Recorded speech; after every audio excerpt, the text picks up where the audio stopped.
Putri Wahini dengan NIM 2031089 dan rekan saya Widya Fursia Putri dengan NIM 202311090. Saya Tina Agustin dengan NIM 2031087. Kali ini kami akan membahas materi tentang makronutrien dan mikronutrien dengan mata kuliah Ilmu Gizi dan Kesehatan yang diampu oleh dosen Bapak Ari Mutakib MPD. Nah, adapun konten-konten yang akan kami bahas tentang materi ini yaitu ada pengertian, jenis-jenis makro dan mikronutrien, kebutuhan nutrisi yang dibutuhkan oleh tubuh, terus struktur kimia, fungsi dan sumber serta akibat kekurangan dan kelebihan dari mikro dan makronutrien. Yang pertama itu makronutrien. Nah, apa sih itu makronutrien? Nah, makronutrien ini merupakan nutrisi esensial yang tidak dapat dihasilkan oleh tubuh, yang mana hanya dapat dihasilkan melalui makanan-makanan yang kita konsumsi. Nah, makronutrien ini dibutuhkan dalam jumlah besar oleh tubuh. Next. Nah, adapun jenis-jenis makronutrien yang pertama ada karbohidrat, protein, dan lemak. Nah, karbohidrat atau hidrat adalah makanan yang dibutuhkan tubuh sebagai sumber tenaga utama. Selain itu juga menghilangkan rasa lapar. Yang kedua itu ada protein yang merupakan regenerasi atau pertumbuhan sel-sel dalam tubuh. Selanjutnya itu ada lemak. Lemak merupakan sumber tenaga cadangan yang diperlukan tubuh ketika tenaga utama sudah habis. Nah, mengkonsumsi makanan yang mengandung banyak lemak akan memberi rasa kenyang yang lebih. Nah, selanjutnya itu tentang karbohidrat. Nah, karbohidrat ini terbagi atas dua, ada yang sederhana dan ada yang kompleks. Nah, karbohidrat sederhana ini terbagi atas dua pula, ada monosakarida dan ada disakarida. Selanjutnya ada karbohidrat kompleks yang terbagi atas oligosakarida dan polisakarida. Monosakarida sendiri itu merupakan karbohidrat yang tersusun atas satu monomer atau satu molekul gula. Monosakarida mudah larut dalam air dan memiliki rasa manis dan merupakan gula yang umum ditemukan pada buah dan madu. Nah, jenis-jenis monosakarida ini yang penting adalah glukosa, fruktosa, dan galaktosa. Selanjutnya itu disakarida, merupakan karbohidrat yang tersusun atas dua monomer atau dua molekul gula yang berikatan. Nah, disakarida ini mudah larut dalam air, berasa manis, dan merupakan gula yang paling banyak diproduksi dalam industri-industri. Selanjutnya itu ada oligosakarida atau salah satu karbohidrat kompleks yang merupakan karbohidrat yang tersusun atas sedikit molekul gula, umumnya memiliki 3 hingga 10 molekul. Nah, gula penyusun dari oligosakarida ini dapat berupa glukosa, fruktosa maupun galaktosa. Nah, oligosakarida ini dapat ditemukan dalam umbi-umbian seperti umbi rambat. Selanjutnya itu ada polisakarida, merupakan karbohidrat yang tersusun atas banyak monomer atau banyak molekul gula dan umumnya tidak berasa manis. Amilum terdiri dari amilum, selulosa, dan glikogen. Adalah polisakarida yang umum dalam kehidupan sehari-hari. Selanjutnya itu ada protein. Protein tidak menyediakan beberapa, tetapi tidak semua asam amino yang Anda butuhkan. Banyak protein nabati adalah protein tidak lengkap. Namun ketika dikonsumsi bersama sebagai pelengkap protein, Anda bisa mendapatkan semua asam amino yang dibutuhkan tubuh, seperti kacang-kacangan, biji-bijian, dan sebagian besar biji-bijian adalah contoh protein tidak lengkap. Selanjutnya itu ada protein yang lengkap menyediakan semua asam amino yang dibutuhkan tubuh dalam jumlah yang tepat. Nah, sumber protein yang lengkap yang paling lengkap itu berada di daging, unggas, makanan laut, telur, susu, quinoa, dan edamame. Nah, selanjutnya itu secara khusus lemak makanan berbentuk jenuh atau tidak jenuh. Nah, lemak jenuh merupakan sebagian besar berasal dari daging dan sumber susu. Lemak ini umumnya akan menjadi padat pada suhu kamar dan cenderung stabil dalam waktu lama. Nah, lemak tak jenuh terdiri dari dua jenis lemak lainnya, yaitu lemak tak jenuh tunggal dan tak jenuh ganda. Lemak tak jenuh berasal dari sumber nabati dan makanan yang diperkaya seperti telur dan susu, serta ikan, rumput laut, dan produk hewani yang diberikan makanan rumput. Lemak ini umumnya berbentuk cair cair bahkan ketika sobek dan memiliki umur simpan yang lebih pendek daripada lemak jenuh. Jenis lemak lainnya disebut lemak trans, secara perlahan dihilangkan dari makanan. Lemak trans adalah lemak tak jenuh ganda yang diproses menjadi tahan lama. Makanan olahan seperti biskuit, kue kering, kue-kuean, dan makanan panggang lainnya biasanya mengandung lemak terhidrogenasi. Selanjutnya itu ada kebutuhan karbohidrat, protein, dan lemak yang dibutuhkan oleh tubuh kita dalam sehari. Nah, karbohidrat itu setiap 1 gram karbohidrat mengandung 4 kalori. Sedangkan kebutuhan energi dari karbohidrat berkisar antara 45% hingga 65% dari keseluruhan energi yang kamu butuhkan.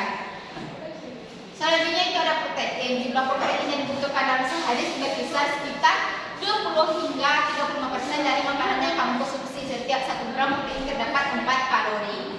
Selanjutnya ada lemak, yaitu lemak berkontribusi menjaga kesehatan sehingga kebutuhannya mencapai 10% hingga 35% dari makanan yang Anda konsumsi. Nah, kandungan dalam 1 gram lemak ini terdiri dari 9 kalori. Selanjutnya itu ada struktur kimia dari makronutrien yang akan dijelaskan oleh teman saya, yaitu Widya Frosya Putri. Kepada Widya disilakan. Baiklah, saya akan melanjutkan materi terkait struktur kimia makronutrien. Yang pertama yaitu zat gizi karbohidrat adalah komponen nutrisi yang tersusun oleh atom karbon, C, hidrogen, dan oksigen. Yang kedua, komponen dari protein sendiri hampir sama dengan karbohidrat, tetapi terdapat tambahan atom nitrogen. Beberapa jenis protein juga dapat mengandung sulfur, zat besi, kobalt, dan fosfor. Komponen utama adalah lipid atau lemak sama dengan karbohidrat, hanya saja proporsi oksigen di dalamnya lebih kecil, sehingga dalam proses metabolismenya lemak membutuhkan banyak oksigen. Nah, fungsi dari makronutrien. Yang pertama yaitu fungsi dari karbohidrat, yaitu yang pertama energi instan. Glukosa adalah sumber energi pilihan untuk otak, sistem saraf pusat, dan sel darah merah. Yang kedua yaitu membuang energi. Glukosa disimpan sebagai glikogen di otot dan hati untuk digunakan nanti saat membutuhkan energi. Yang ketiga yaitu sebagai untuk pencernaan. Serat meningkatkan pergerakan usus yang sehat. Dan yang terakhir yaitu membantu tubuh kita merasa kenyang. Fungsi makronutrien yang protein. Yang pertama yaitu membangun dan memperbaiki. Asam amino membantu membuat protein baru di dalam tubuh. Mereka juga digunakan untuk membangun dan memperbaiki jaringan dan organ. Penyediaan struktur. Asam amino memberikan struktur pada membran sel, organ, rambut, kulit, dan kuku pada tubuh.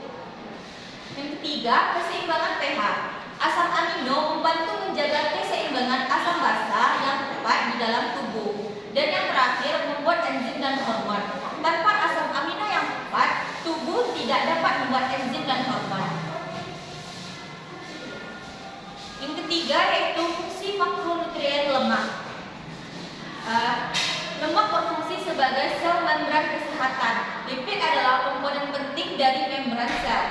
Yang kedua, membuang energi. Lemak yang disimpan di sekitar tubuh berfungsi sebagai cadangan energi yang dapat digunakan selama waktu di mana tubuh kita makan lebih sedikit kalori daripada yang tubuh dibakar. Dan yang ketiga yaitu transportasi dan penyerapan. Lipid membantu mengangkut dan meningkatkan penyerapan vitamin K, vitamin E, vitamin D, dan vitamin A yang larut dalam lemak. Dan yang terakhir yaitu isolasi. Lemak melindungi dan organ tubuh manusia.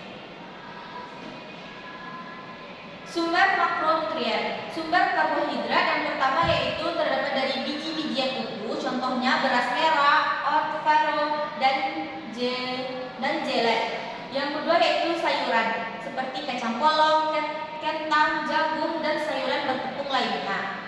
Yang ketiga yaitu buah-buahan, contohnya mangga, pisang, buah ara, dan apel. Yang keempat yaitu kacang dan polong-polongan. Contohnya kacang hitam, lentil, dan buncis. Dan yang terakhir yaitu produk susu seperti susu dan yogurt. Sumber makronutrien protein, seperti unggas, contohnya adalah ayam dan kalkun. Selanjutnya telur, terutama putih telur. Daging merah, contohnya daging sapi, domba, dan babi. Dan selanjutnya makanan laut seperti salmon, udang, dan kod. Selanjutnya produk susu seperti susu, yogurt, dan keju. Selanjutnya kacang dan polong-polongan, contohnya kacang hitam, lentil, dan buncis. Selanjutnya kacang-kacangan dan biji-bijian seperti almond dan biji labu. Dan yang terakhir produk kedelai, contohnya tahu, edamame, dan tempe.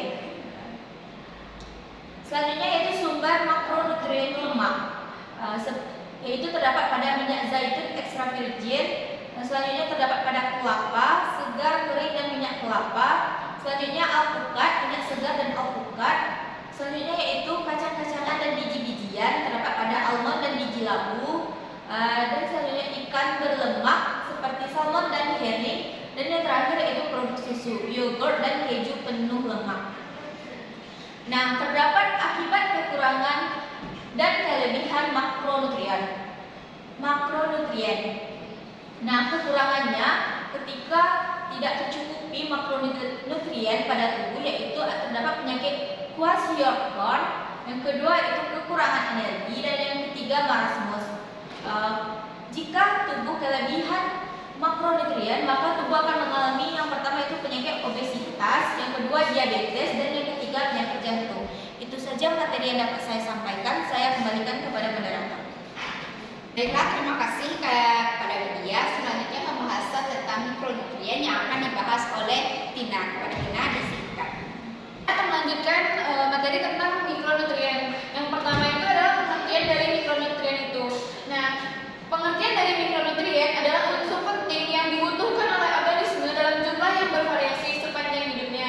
Nah, untuk mengatur berbagai fisiologis untuk menjaga kesehatan tubuh kita.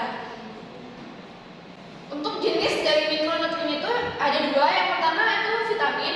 Nah, vitamin ini adalah zat organik yang dibutuhkan oleh tubuh dalam jumlah kecil untuk digunakan dalam proses metabolisme seperti respirasi, tumbuhan, dan fungsi kekebalan tubuh.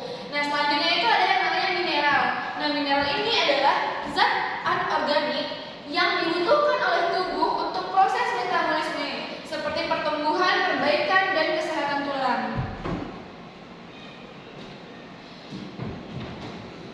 Untuk vitamin itu ada beberapa contoh vitamin. Yang pertama itu ada vitamin A. Nah, vitamin A ini berfungsi untuk menjaga kesehatan mata kita. Vitamin ini membantu mata untuk melihat dalam cahaya yang redup dan membedakan warna benda. Nah, selain itu, vitamin A juga berperan dalam menjaga kesehatan kulit dan membantu sistem imun melawan infeksi. Nah, jika kita kekurangan vitamin A, dapat menyebabkan penyakit rabun senja yang membuat penderitanya sulit melihat ketika malam hari atau dalam cahaya yang redup. Nah, selain itu, kekurangan vitamin A juga bisa menyebabkan keratomalacia, yaitu kekeringan pada kornea mata kita. Selanjutnya itu ada vitamin C. Vitamin C ini dibutuhkan oleh tubuh untuk memproduksi kolagen. Nah, kolagen sendiri merupakan salah satu syarat protein yang berperan dalam menjaga kekenyalan kulit, membantu menyembuhkan luka, serta memperkuat pembuluh darah kita. Selain itu, vitamin ini juga berperan dalam produksi norepinefrin dan serotonin, yaitu zat kimia otak atau neurotransmitter yang berfungsi untuk mengirim sinyal antar saraf.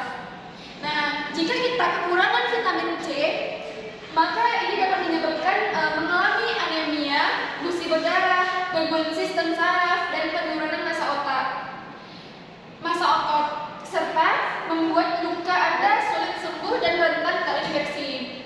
Nah, selanjutnya itu ada contoh vitamin E.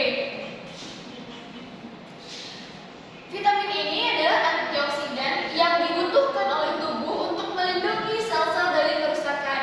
Selain itu, vitamin E juga memiliki fungsi untuk memperkuat sistem kekebalan tubuh kita. Nah,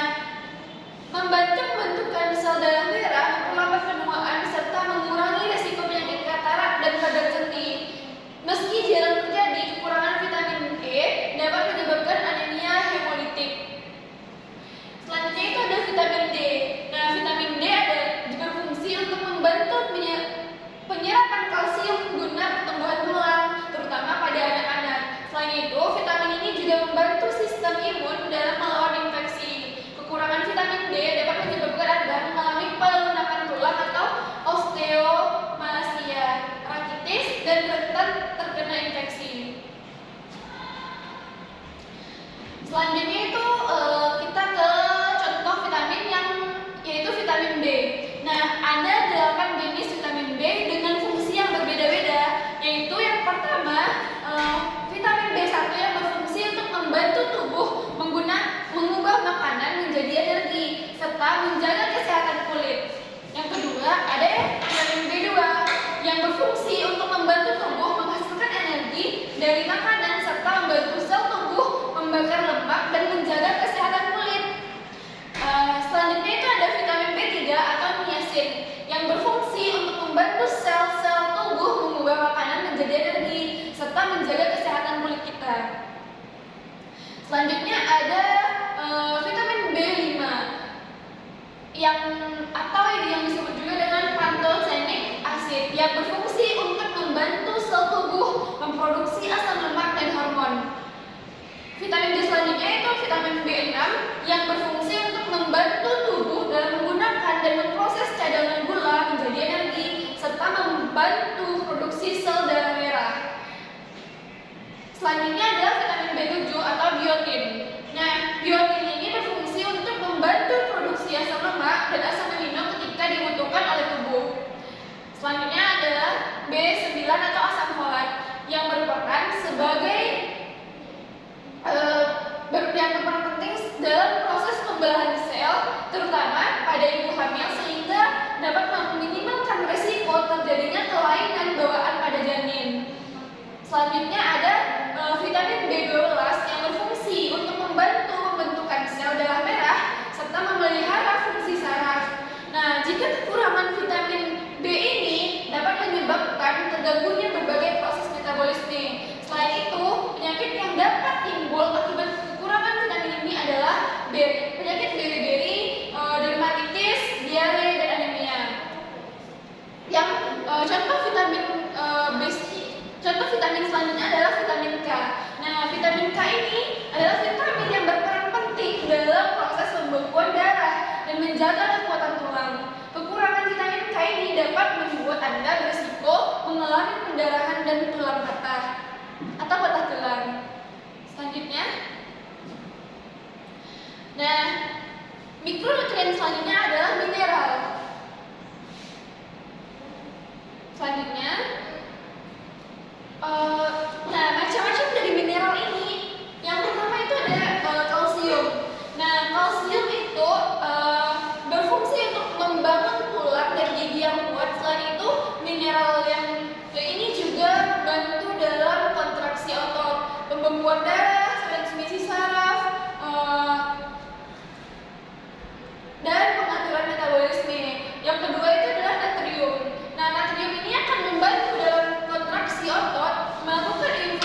protein yang rendah akan merusak sistem kekebalan tubuh. Selanjutnya itu ada tembaga. Nah, tembaga ini adalah mineral yang akan membantu dalam memproduksi energi dan memfasilitasi penyerapan zat besi dari usus gitu. Selanjutnya itu ada mangan. Nah, mangan ini berperan memainkan peran penting dalam pemecahan protein, karbohidrat, dan kolesterol serta pembalakan sel. Selanjutnya itu ada sulfur. Nah, sulfur ini memiliki sifat antibakteri dan membantu melawan bakteri penyebab jerawat di kulit. Nah, mineral ini juga membantu memperbaiki kerusakan DNA pada tubuh kita. Next. Oke, ini adalah contoh penyakit jika kita kekurangan mikronutrien. Yang pertama ada diare, yang kedua ada campak, yang ketiga ada malaria dan paru-paru. Nah, penyakit-penyakit ini bisa mematikan jika kita terlalu kekurangan mikronutrien. Next. Akan dibahas oleh Widya studi kasus mengenal jenis malnutrisi dan faktor penyebabnya. Dapat dilihat yaitu dilansir dalam Mayo Clinic, gizi buruk atau dikenal juga dengan istilah malnutrisi merupakan kondisi ketika terjadi ketidakseimbangan nutrisi di dalam tubuh anak. Umumnya pembahasan dan makna gizi buruk lebih berorientasi pada kondisi anak yang kekurangan gizi ditandai dengan tubuh yang sangat kurus. Akan tetapi, anak dengan berat badan yang berlebih juga bisa dikatakan mengalami malnutrisi. Malnutrisi punya dampak jangka panjang yang bisa mengganggu kualitas hidup anak di masa depan. Pada anak yang kekurangan gizi, malnutrisi dapat menyebabkan pertumbuhan yang tidak optimal, imunitas rendah sehingga mudah terinfeksi, lemah secara fisik hingga menyebabkan stunting. Sementara pada anak dengan berat badan berlebih, malnutrisi bisa menyebabkan obesitas yang meningkatkan resiko diabetes, penyakit kardiovaskuler, bahkan bisa mengalami gangguan kesuburan saat dewasa. Sebab itu, anak dengan ciri malnutrisi perlu penanganan yang cepat dan tepat agar nutrisi dapat sesuai dengan kebutuhannya. Anak dengan kelebihan berat badan perlu menjalani diet sehat dengan mengurangi jumlah kalori dan mengganti dengan buah dan sayur serta biji-bijian. Penting pula untuk mengurangi konsumsi makanan tinggi lemak, terutama pada junk food. Sementara pada anak dengan status kurang gizi, orang tua perlu untuk mendorong anak mengonsumsi makanan padat nutrisi untuk mengejar berat badan dan pertumbuhannya. Sekian penjelasan dari saya kembalikan kepada moderator. Baiklah, di sini saya akan menjelaskan tentang mind map dari mikronutrien dan makronutrien. Nah, seperti yang sudah dijelaskan dari PPT kita tadi, makronutrien itu yang pertama itu makronutrien. Makronutrien itu terbagi atas karbohidrat, protein, dan lemak. Sedangkan mikronutrien itu terbagi atas vitamin dan mineral. Nah, karbohidrat secara garis besarnya, karbohidrat itu adalah makanan yang diperlukan tubuh sebagai sumber tenaga utama. Nah, ini juga menghilangkan rasa lapar kita gitu. Selanjutnya itu ada protein. Secara garis besar, protein adalah untuk mengekspresi atau pertumbuhan sel-sel dalam tubuh. Nah, selanjutnya itu ada lemak. Nah, lemak ini adalah sumber tenaga cadangan yang diperlukan tubuh ketika tenaga utama sudah habis. Nah, mengkonsumsi makanan yang mengandung banyak lemak akan memberi rasa kenyang yang lebih lama pada tubuh kita. Nah, selanjutnya itu pembagian dari mikronutrien. Yang pertama tadi ada vitamin. Secara garis besar, vitamin ini adalah zat organik yang dibutuhkan oleh tubuh dalam jumlah kecil untuk digunakan dalam proses metabolisme seperti respirasi, pertumbuhan, dan fungsi kekebalan tubuh. Selanjutnya itu ada mineral. Secara garis besar, mineral ini adalah zat anorganik yang dibutuhkan oleh tubuh untuk proses metabolisme seperti pertumbuhan, perbaikan, dan kesehatan tulang. Nah, itulah penjelasan dari mind map yang sudah kami buat gitu. Sekian penjelasan mind map dari saya kembalikan kepada moderator. Ini merupakan contoh poster dari yang bertemakan Yuk Cegah Anencepali. Nah, apa sih itu anencepali? Nah, anencepali ini merupakan cacat tulang saraf yang seringkali ditandai dengan hilangnya sebagian besar area otak dan juga tengkorak. Nah, selain itu anencepali lainnya juga bisa berupa gejalanya berupa lipatan di area telinga, bibir sumbing dan kelainan jantung. Nah, ini merupakan contoh penderita dari anencepali. Sebagian otaknya itu hilang, kayak nggak ada tengkoraknya. Kita kan biasanya memiliki kepala yang bulat gitu kan, di bayi di sini dia nggak memiliki kerangka tengkorak gitu.